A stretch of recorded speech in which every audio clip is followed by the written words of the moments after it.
Hi friends, అనంతమైన ఈ విశ్వంలో ధర్మాన్ని రక్షించడానికి, అధర్మాన్ని అణిచివేయడానికి శ్రీ మహావిష్ణువు ధరించిన 10 అద్భుత రూపాలే దశావతారాలు. లోక కళ్యాణం కోసం స్వామి చూపిన ఆ 10 మార్గాల గురించి ఈరోజు మన వీడియోలో వివరంగా తెలుసుకుందాం. మొదటి అవతారం మత్స్య అవతారం. ఓం నమో నారాయణాయ. సృష్టి తొలినాళ్లలో సంభవించిన ప్రళయం నుండి వేదాలను, సప్త ఋషులను కాపాడటానికి శ్రీ మహావిష్ణువు ధరించిన మొదటి రూపం మత్స్యావతారం. హయగ్రీవుడు అనే రాక్షసుడు, అతను బ్రహ్మదేవుడి నుండి వేదాలను దొంగలించి సముద్ర గర్భంలో దాచినప్పుడు అప్పుడు విష్ణుమూర్తి చేప రూపంలో అవతరించారు. సముద్రంలో ఆ రాక్షసుడిని సంహరించి వేదాలను తిరిగి తెచ్చి బ్రహ్మకు అప్పగించారు. రెండవది కూర్మ అవతారం.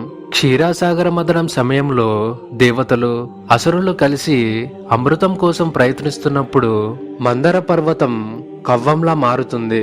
అయితే ఆ పర్వతం సముద్రంలో మునిగిపోతుంటే విష్ణుమూర్తి కూర్మం అంటే తాబేలు రూపం దాల్చి తన వీపుపై ఆ పర్వతాన్ని మోశారు. ఈ అవతారం సహనానికి, స్థిరత్వానికి ప్రతీక.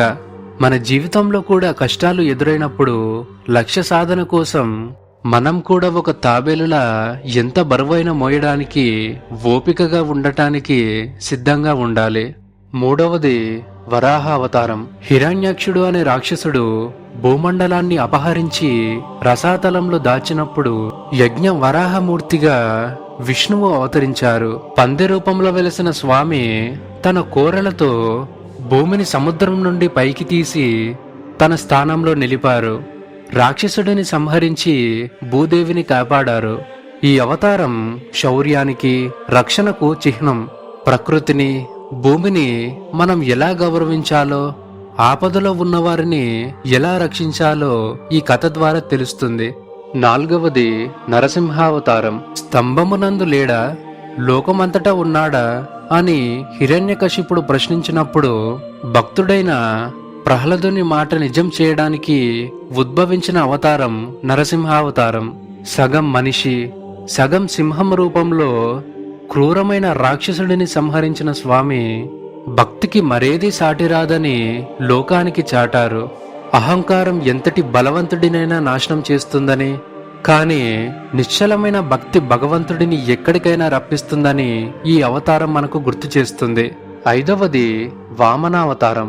బలిచక్రవర్తి అహంకారాన్ని అణిచివేసేందుకు, ఇంద్రుడికి స్వర్గాన్ని తిరిగివ్వడానికి విష్ణుమూర్తి ఒక పొట్టి బ్రాహ్మణుడు అంటే వామనుడు రూపంలో అవతరించారు. పొట్టి బ్రాహ్మణుడి రూపంలో ఉన్న విష్ణుమూర్తి బలి చేస్తున్న యజ్ఞశాలకు వెళ్తాడు. నా అడుగుతో 3 అడుగుల నేల కావాలి అని వామనుడు కోరగా బలిచక్రవర్తి నవ్వుతూ అంగీకరిస్తాడు. అప్పుడే వామనుడు త్రివిక్రముడిగా మారి ఆకాశమంత ఎత్తుకు ఎదుగుతాడు. 1 అడుగుతో భూమిని, 2వ అడుగుతో ఆకాశాన్ని కొలుస్తాడు. మరి 3వ అడుగు ఎక్కడా అని స్వామి అడగగా బలిచక్రవర్తి తన తప్పును తెలుసుకొని అహంకారాన్ని వీడి తన తలని చూపిస్తాడు. విష్ణుమూర్తి తన పాదాన్ని బలిచక్రవర్తి తలపై ఉంచి అతడిని పాతాళానికి తొక్కుతాడు. 6వది పరశురామ అవతారం. అధర్మంగా ప్రవర్తిస్తూ ప్రజలను హింసిస్తున్న క్షత్రియ రాజులను అంతం చేయడానికి విష్ణుమూర్తి జమదగ్ని కుమారుడిగా పరశురామ రూపంలో జన్మించారు. తన గొడ్డలితో 21 సార్లు భూమిపై దుష్టరాజులను ఏరి పారేశారు.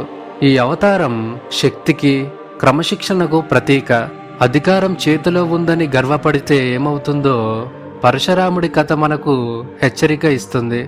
7వది శ్రీరామ అవతారం. త్రేత్రాయుగంలో ధర్మాన్ని నిలబెట్టడానికి, రావణ సంహారం కోసం సాక్షాత్తు ఆ శ్రీ మహావిష్ణువు రాముడిగా అవతరించారు. మర్యాద పురుషోత్తముడిగా పేరుగాంచిన రాముడు ఒక ఆదర్శవంతమైన కొడుకుగా, భర్తగా, రాజుగా ఎలా జీవించాలో లోకానికి చాటి చెప్పారు. తండ్రి మాట కోసం రాజ్యాన్ని వదిలి అడవులకు వెళ్లిన ధీరుడు, ఏకపత్ని వ్రతుడు. రాముడి జీవితం మనకు నేర్పే పాఠం ఒకటే: కష్టాలు ఎన్ని ఎదురైనా సత్యం మరియు ధర్మం వైపు నిలబడాలి. 8వది కృష్ణ అవతారం. ద్వాపర యుగంలో అధర్మాన్ని అణిచివేసి ధర్మ సంస్థాపన కోసం సాక్షాత్తు ఆ పరమాత్ముడు శ్రీకృష్ణుడిగా అవతరించారు. లీలామానుష విగ్రహుడైన కృష్ణుడు అటు రాక్షస సంహారం చేస్తూనే ఇటు భగవద్గీత ద్వారా మానవాళికి జీవన మార్గాన్ని బోధించారు. విష్ణువు మధురపాలకుడైన కంసుడిని అంతం చేయడానికి కృష్ణుడిగా అవతరించారు. 9వది బుద్ధావతారం. హింసను వీడి అహింసను మరియు శాంతిని లోకానికి చాటి చెప్పడానికి విష్ణుమూర్తి బుద్ధుడిగా అవతరించారు. దుఃఖానికి కారణం కోరికలే అని ప్రపంచానికి బోధించారు. మనుషుల మధ్య వివక్ష ఉండకూడదని, అందరూ సమానమేనని బుద్ధుడు చాటి చెప్పారు. ఈ అవతారం మనకు అంతర్గత శాంతిని, కరుణను మరియు క్రమశిక్షణ నేర్పిస్తుంది. యుద్ధాలు, గొడవలు ఉన్న ఈ ప్రపంచంలో బుద్ధుడి బోధనలు ఇప్పటికీ ఎంతో అవసరం. కేవలం ఆయుధాలతోనే కాదు, ప్రేమతో కూడా ప్రపంచాన్ని మార్చవచ్చని బుద్ధుడు నిరూపించారు. ఇక చివరిది కల్కి అవతారం. కలియుగ అంతంలో అధర్మం పరాకాష్ఠకు చేరుకున్నప్పుడు దుర్మార్గులను శిక్షించి సత్యయుగాన్ని తిరిగి ప్రారంభించడానికి విష్ణుమూర్తి కల్కి రూపంలో అవతరిస్తారని పురాణాలు చెబుతున్నాయి.